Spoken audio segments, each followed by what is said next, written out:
Ça devrait même être la base de l'église aujourd'hui.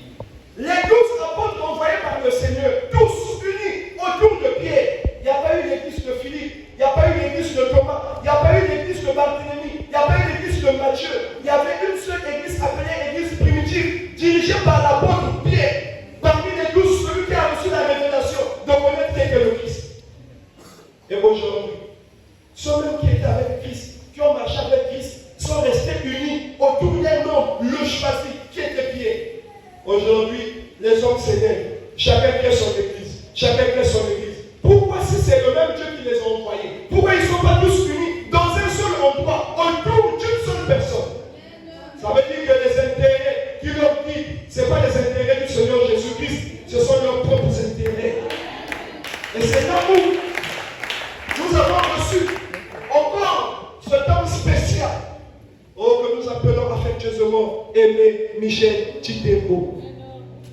Face à la prolifération des églises, il est arrivé nous dire, écoutez, comment reconnaître celui que Jésus-Christ a envoyé? Puisque la Bible dit, celui qui vous reçoit, celui qui me reçoit celui qui m'a envoyé. Par conséquent, si nous recevons celui que Jésus a envoyé, nous avons reçu Jésus. Mais si nous recevons celui que Jésus n'a pas envoyé, nous n'avons pas reçu Jésus-Christ. Et je me rappelle en 2017, il arrive, il dit, je vous donne un thème, serviteur par vocation, serviteur par aspiration. Qui a le droit d'ouvrir une église et de conduire les enfants de Jésus? Pour que nous, les enfants de Dieu, nous ne puissions plus être emportés à tout fond de doctrine face au phénomène de prolifération des églises. Il s'est mis debout, il commence à enseigner pour nous dire, voici les critères de reconnaissance de celui que Jésus a envoyé. Il nous appelle des exemples simples. Tu as un enfant à la maison. Alléluia. Tu l'appelles par exemple Paul, viens. Paul arrive. Je dis Paul, va. Mais un enfant va dire à papa, je vais aller où? Si je dis à mon fils, va au marché, il va te dire, papa, je vais aller faire quoi? S'il dit, va m'acheter le poisson, alors il va dire, papa, où est l'argent? Et aujourd'hui, nous avons des gens qui se disent envoyés de Jésus-Christ. Papa nous a dit, il faudrait qu'ils puissent nous dire, ils sont envoyés où? C'est-à-dire le peuple. Vers quel type de peuple Jésus les a envoyés? Ils sont envoyés vers quel type de peuple? Faire quoi à ce peuple-là? Nous avons eu ces critères de reconnaissance, bien-aimés. Et ça nous a permis de comprendre encore le verset qui dit dans l'Apocalypse, tu as éprouvé ceux qui se disent et qui ne le sont pas, et tu les as trouvés tous seuls. Et au regard de la prolifération continue des églises, alors l'envoyé nous a dit, qu'est-ce que l'église? Pourquoi l'église? Alléluia. Bien-aimé, dit que je suis béni. Je suis béni. Chaque jour, bien-aimé, quand je me regarde moi-même, je dis, oh, pourquoi cette grâce m'est-il accordée? Pourquoi cette grande grâce m'est-il accordée? Que dans le monde entier, que moi, que toi, nous sommes les premiers à recevoir cette grande grâce. C'est que nous sommes aimés par l'Éternel des armées. Alléluia. Alléluia. L'envoyé nous réunit. Il commence à nous dire, pour que vous puissiez comprendre, prier. Alléluia. Vous devez d'abord comprendre c'est quoi l'église. L'église à gauche, l'église à droite. Surtout les papas qui se mettent de oui, les jeunes, les frères. Les papas, écoutez-moi. N'allez pas prier. Parce que l'homme est là-bas. Parce qu'il y a le travail là-bas. Tout ce qui est cher. Il dit tout est vanité pour ceux qui le font. Allons à l'église pour la force de l'esprit. Et c'est là où il nous dit, l'église, ce n'est pas les 4 murs. Mais l'église est le rassemblement des enfants de Jésus-Christ autour de nous. Unis pour la force de l'esprit. Alléluia. Alléluia. Et de là, nous avons constaté dans l'enseignement que effectivement, que l'église était le rassemblement des enfants de Jésus-Christ autour de nous. Il nous a donné même une explication de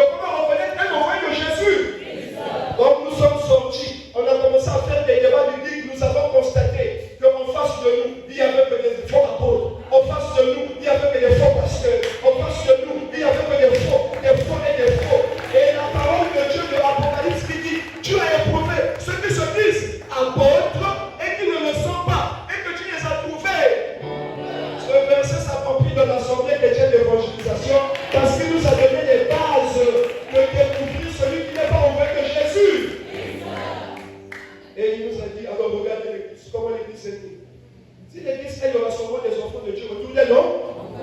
L'église est bien comment? Il a donné les 12, il dit, vous, que dites-vous que je suis? Pierre prit la parole, il dit, tu es le Fils du Dieu vivant. Jésus répondit à Pierre, tu es béni Simon, fils de Jonas, car ce ne sont ni la chair, ni le sang qui t'ont révélé ces choses, mais c'est mon Père qui est dans les cieux. Désormais, je t'appellerai Pierre, et sur cette pierre, je bâtirai mon église. Donc l'église était bâtie sur pierre, pas sur les 12.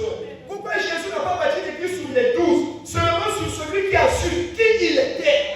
Parce qu'il est écrit, personne ne connaît le Père si ce n'est le Fils, personne ne connaît le Fils si ce n'est le Père, ou seulement à celui-là que le Fils veut le. Pierre qui a reçu la révélation. Et puis Jésus dit, sur toi, je bâtirai mon église. Après le départ du Seigneur Jésus, alléluia, l'église est restée bâtie sur qui? Sur Pierre. Et tous les apôtres étaient tout autour de Pierre. Et l'Envoyé nous explique, qu'est-ce que Jésus dit concernant l'église aux apôtres? Quand il nous a réunis, 45 jours après sa résurrection, il dit, il est mieux pour vous que je m'en aille. Il est mieux pour vous que je m'en aille. Pour vous préparer une place. Quand je vais partir, pour vous préparer une place, sachez-le que je reviendrai. Je vous prendrai, afin que là où je suis, que vous y soyez. Alléluia. Bien me dites, c'est la partie. Dites, papa, c'est là. Dites, c'est la partie là. Alléluia. Il dit, il est mieux pour vous que je m'en aille, pour vous préparer une place. Quand je serai parti, alors je reviendrai. Je vous prendrai avec moi, afin que là où je suis, que vous y soyez. Ça, c'est ce qu'on appelle une promesse. Alors, quand Jésus s'en va, Jésus laisse une promesse à qui? À ceux-là qui sont dans l'église. Alléluia. Ceux qui sont dans l'église, ils leur disent, c'est mieux pour vous que je m'en aille. Quand je serai parti, je reviendrai vous prendre. Il va venir prendre ceux qui sont où? Dans l'église. Quand il va venir prendre ceux qui sont dans l'église, alors il dit quoi? Je vous prendrai afin que là où je suis, que vous y soyez. Alors je peux vous poser une question. Quand Jésus est parti, Pierre est resté où? Dans l'église. Les disciples sont restés où? Dans l'église. Ceux qui ont accepté Jésus sont restés où? Dans l'église. Est-ce qu'ils sont partis avec Jésus? Non. Ils sont restés dans l'église en attendant la promesse que Jésus devait. Donc dans l'église, on attend la promesse de nous prendre pour que nous puissions quitter l'église pour être là où Jésus est lui-même. Donc l'église est une salle d'attente, là où on va attendre le retour du Seigneur Jésus.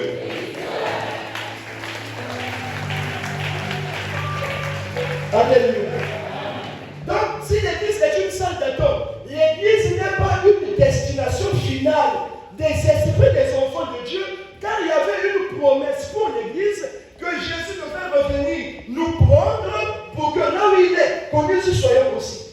C'est là où nous posons la question. Quand Jésus-Christ s'en va, alléluia. Alléluia. Dans l'église, si nous parlons de l'église, vous êtes avec moi? Les assaillants, est-ce que nous sommes là? Nos chers invités, amis et connaissances, nous pouvons comprendre ensemble que si Jésus s'en va, en nous laissant à l'église, ceux qui sont dans l'église, ou quand on parle de l'église, il y a Christ dans l'église ou il n'y a pas Christ dans l'église? Il n'y a pas Christ dans l'église. Pourquoi il n'y a pas Christ dans l'église? Parce que Christ est parti. Donc Christ est parti. La promesse était pour ceux qui sont dans l'église. Qui devaient faire quoi? Donc dans l'église, si nous parlons d'une église, est-ce qu'on peut trouver la présence de Christ dans l'église? Non. Est-ce que nous sommes? Amen. Ça veut dire que lorsque nous parlons de l'église, il n'y a jamais eu Christ dans l'église. Comme il n'y a jamais eu Christ dans l'église, alors qu'est-ce qu'il faut? Qu'est-ce qui se passe? Voilà pourquoi, comme Christ savait qu'il partait et qu'il ne peut pas être dans l'église avec eux, il dit, oh, je ne vous laisserai pas enfermer. Je vous enverrai le Saint-Esprit. Le Saint-Esprit survenant sur vous serez maîtres. Donc nous avons constaté que quand Jésus-Christ est parti, pour que le peuple qui est dans l'église ne reste pas enfermé,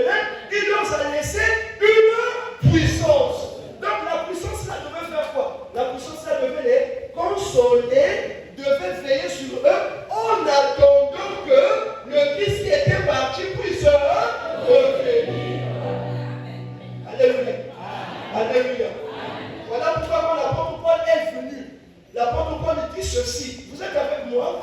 L'apôtre Paul dit, quiconque invoquera le nom du Seigneur sera sauvé. Est-ce que nous comprenons ensemble?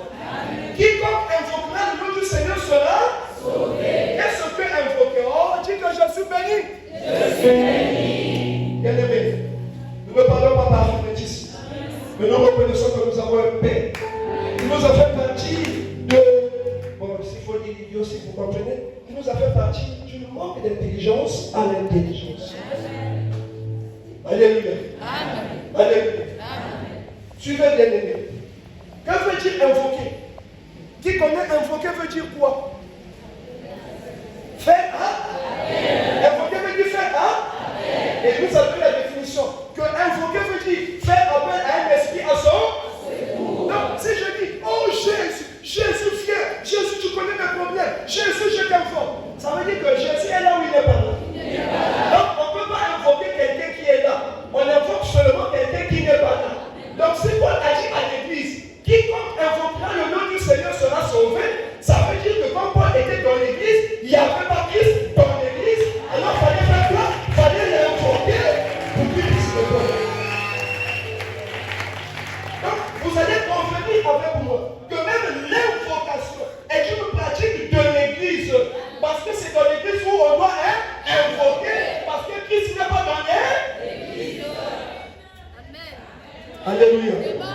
Alléluia. Nous pouvons encore appuyer cela dans le livre de Matthieu, le chapitre 9. Nous avons constaté qu'il y a eu les apôtres, les disciples de Jean et les pharisiens. Ils sont venus vers Jésus pour poser la question à Jésus. Jésus, pourquoi toi tes disciples et toi ne jeûnent pas, tandis que nous et les pharisiens, nous jeûnons? Nous disons toujours que heureusement la question a été posée à Jésus lui-même. Jésus prit la parole et dit, pourquoi voulez-vous que l'ami de l'époux puisse s'affliger? Parce que jeûner c'est l'église. Alléluia. Alors les jours viendront où l'époux ne sera enlevé. Alors, donc la réponse de Jésus aux pharisiens, alléluia, et aux disciples de Jean, qui sont venus dire à Jésus, comme dans le quartier, comme au Congo, comme à l'international, on nous pose des questions. Pourquoi vous ne jeûnez pas? Alléluia. À l'époque de Jésus répond à cela que pourquoi voulez-vous que l'ami de l'époux puisse ça? Tandis que l'époux est avec eux. Les jours viendront où l'époux leur sera comment? Alors ici, quand Jésus est parti, Pierre a jeûné ou il n'a pas jeûné? Il a jeûné. Quand Jésus était là, Pierre jeûnait ou il ne jeûnait pas? Il ne jeûnait pas.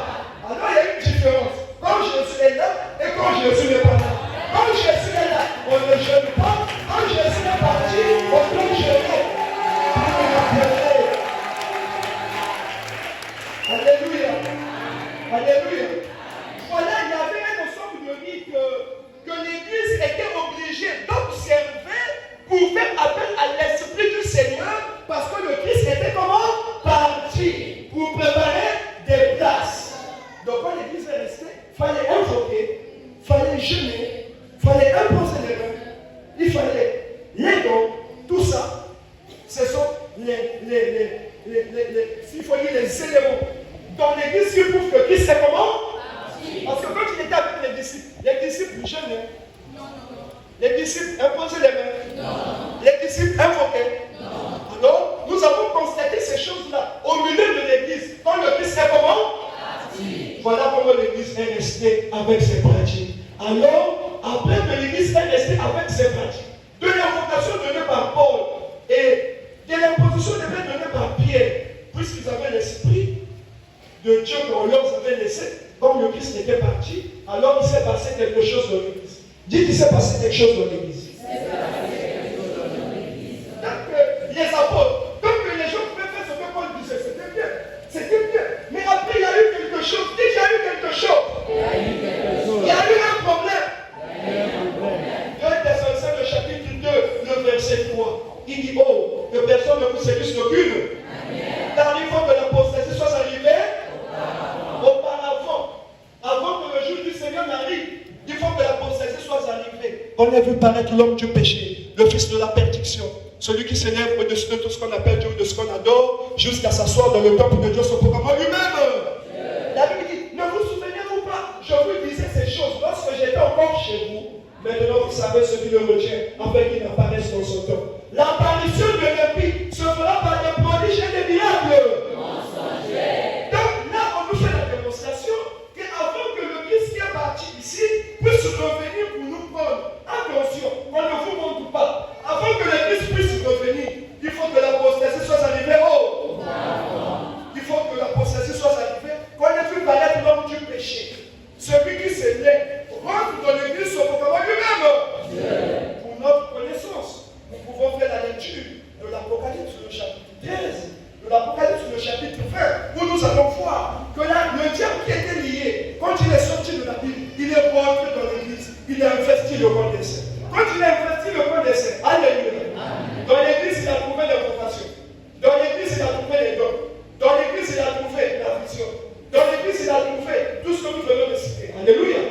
Maintenant, comme le diable rentre dans l'église, au lieu d'invoquer Jésus, le diable vient bistourner la vérité laissée par Paul, la vérité laissée par Pierre. Au lieu d'invoquer le nom de Jésus, quelque part on invoque le feu, quelque part on invoque le sang, quelque part on invoque le feu de l'école de l'ennemi. Et on dit même boum. Boum, ça veut dire que.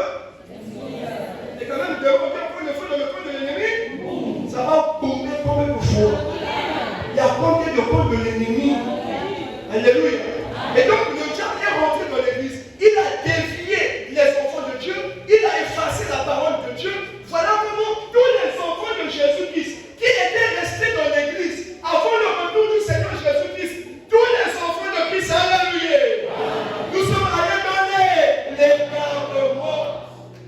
Donc les païens réconciliés à Christ par la bonne porte, à cause de l'installation du diable dans l'église, nous qui étions réconciliés, qu'on appelait les chrétiens, à cause de Satan qui est rentré dans l'église, nous sommes devenus comme morts. Voilà maintenant le peuple de notre libérateur.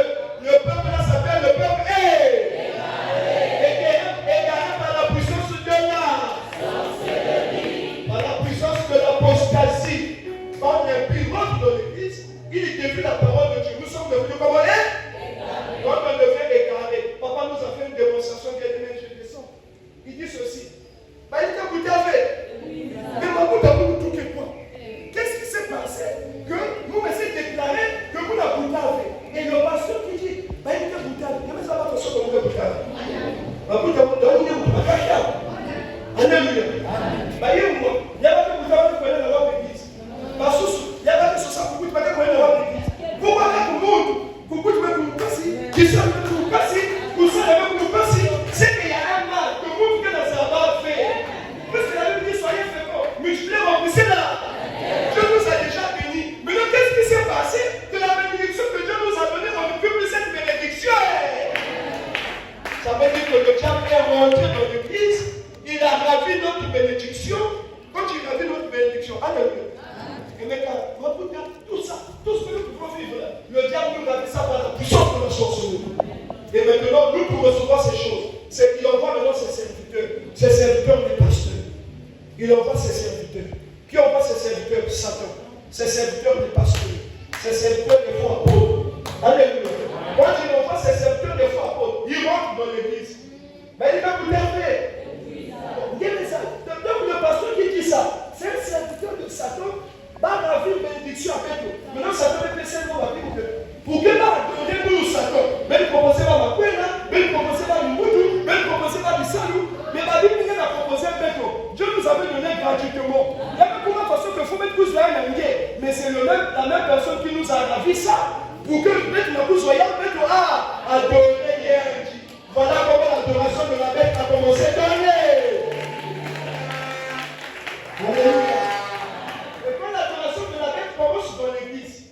Est-ce que vous êtes avec moi? La puissance de la sorcellerie nous oblige, nous soumet à adorer Satan. Quelqu'un m'a dit comment? Dites comment?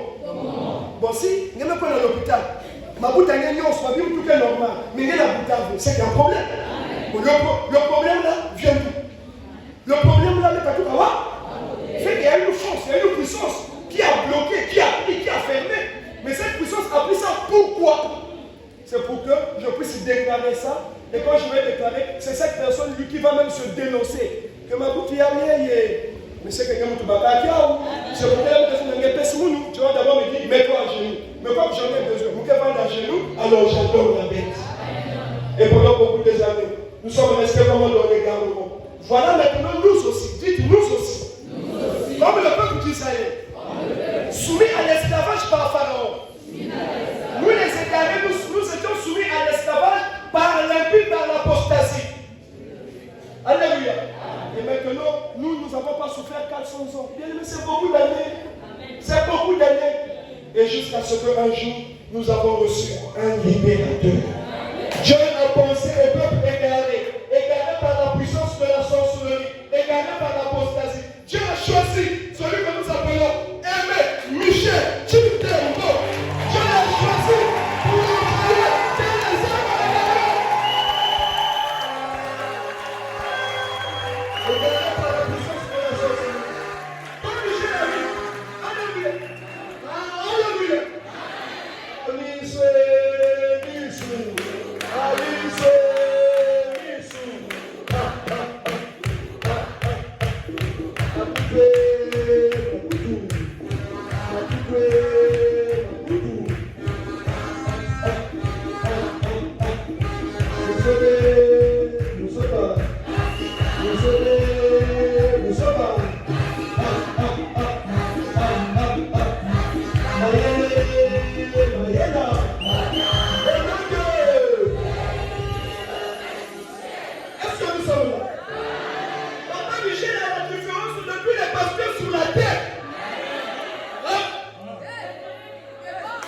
Excusez-moi bien. Je suis béni. Je sais que toi aussi tu es béni. Voilà pourquoi l'ancien marche la tête en haut. Continue bombée. Quand Michel a dit, à la différence de tous les prédicateurs, Michel dit, je connais mon champ d'action. Dieu ne m'envoie pas dans le monde.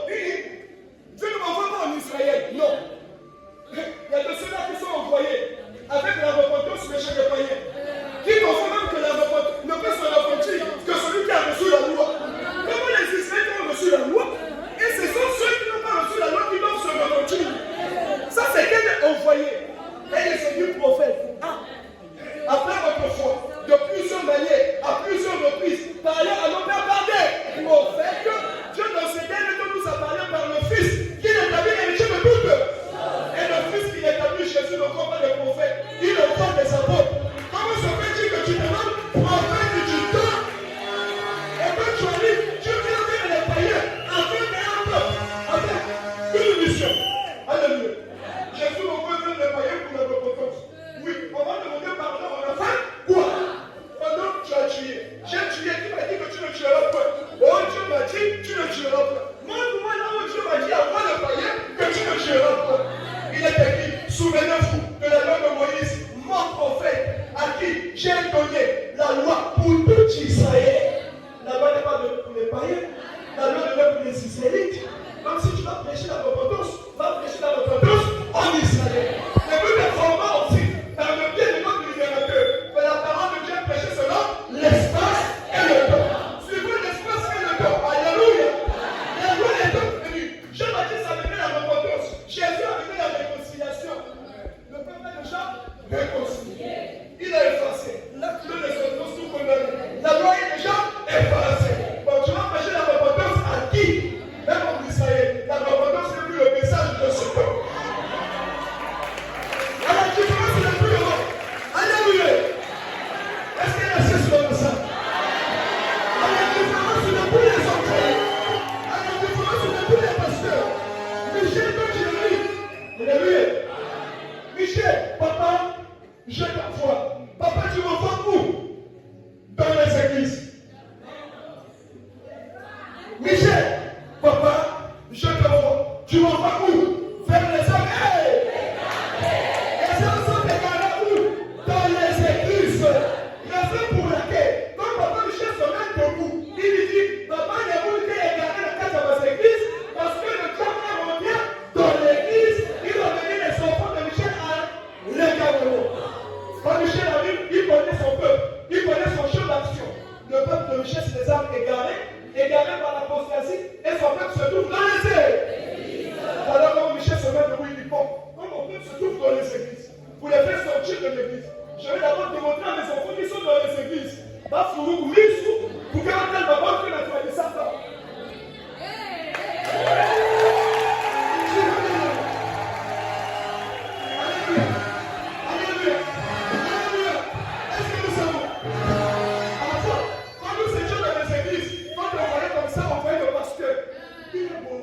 Il parle bien, il fait bien, tout était bien. Pasteur, quand le pasteur dit, Lévi, papa. Mais comme j'écoute, et même j'ai dit, quand j'entends, qui a le droit d'ouvrir, quand j'entends le mystère de l'expiation, quand j'entends la prédication sur l'espace et l'autre, quand je m'entends dans mon église, quand je regarde à la terre, quand quelque part, ce n'est plus le pasteur là, je commence maintenant à voir quelqu'un avec des cordes, avec des dons et des cuves.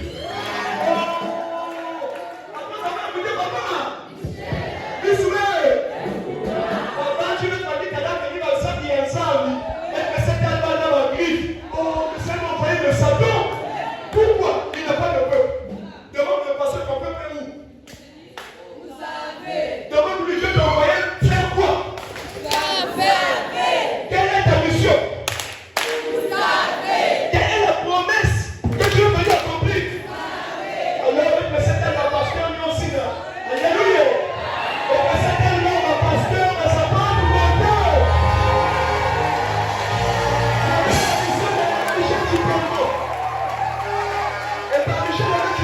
Alléluia. Ce que Michel a permis. Michel a permis maintenant. Alléluia.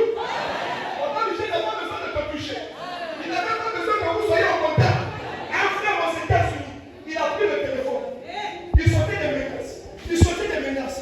Il commençait à vomir du sang. Il dit, en moi ça va pas. Il prend le téléphone portable. Il met la prédication de l'envoyer de sang. Il branche le téléphone. Il dort. Il voit les gens venir dans la maison. Là, le baron m'appelle. Là, quand les gens rentrent, Et bien, qu'est-ce qu'il y a? Qui a mis l'homme là ici? Qui a mis l'homme là ici? Alors, dans le songe, la prédication qu'il écoutait dans son téléphone est devenue sur le mur comme un grand écran géant. Alors, les gens qui rentraient avec les poids commençaient à menacer. Et bien, qui a mis l'homme là ici? Qui a mis l'homme là? Ils disaient tout. Ils étaient mal à l'aise. Et puisqu'il criait, qui a mis l'homme là ici? Baba Tchuna, Baba Mwangada, et ma avec Baba Mwangada s'est claqué. Aussitôt, dans le mouvement, il y a Baba Tchuna qui m'a servi. Quand il se levait, le chargeur qui était branché au téléphone, aussitôt, mais il était tué le téléphone. Alléluia. Et donc, il se levait. L'autre jour, vous voyez même passer là? Il dit, oh, peut-être qu'il y a quelque chose qui va pas. Il rentre dans la douche. Elle met tout le masque, elle met une ça. Vous voyez même passer là? 3 jours. Jusqu'aujourd'hui, elle n'a plus reparti à l'hôpital. La chose s'est arrêtée. Jusqu'à la prédication de Michel a dit. C'est pour repartir. Mais tu n'as pas besoin que Michel soit là. Quand tu reçois sa prédication, quel que soit le lieu où tu te trouves, quand tu reçois, tu vois sa prédication. Toi qui étais là, tu étais libéré. Voilà pourquoi nous disons Michel aime Titero, le spécialiste des hommes égarés. Le récipiendaire du péché originel, le témoin fidèle, un parmi les milliers, un parmi les millions, dans le but, et à changer les choses pour réconcilier les égarés à Christ.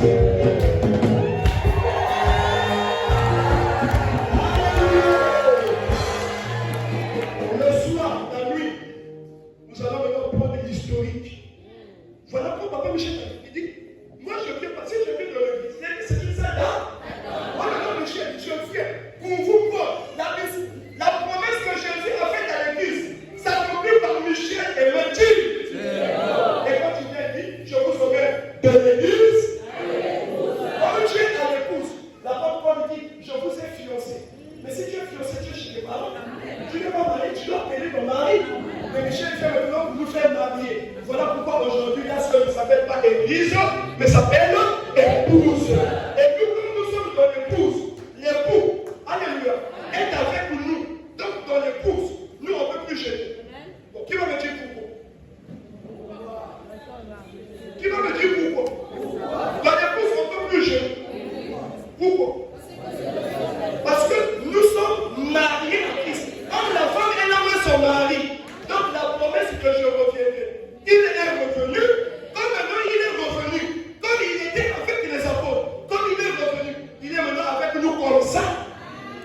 Si là-bas avec eux, ne jeûnait pas, aujourd'hui, comme ça, avec lui, on ne jeûne pas. On ne pose pas les mains. Il n'y a pas de combat spirituel. Il n'y a pas d'information. Parce que maintenant, si je vis, c'est n'est plus moi qui. C'est Christ qui vit. Quand je marche, ce n'est plus moi qui. C'est Christ qui marche. Non. Nous aurons l'occasion de l'écouter lui-même. Voilà la mission pour laquelle Michel est établi. Bonne femme, bonne femme qui dit Azate. Azate Banete. Azate Banete.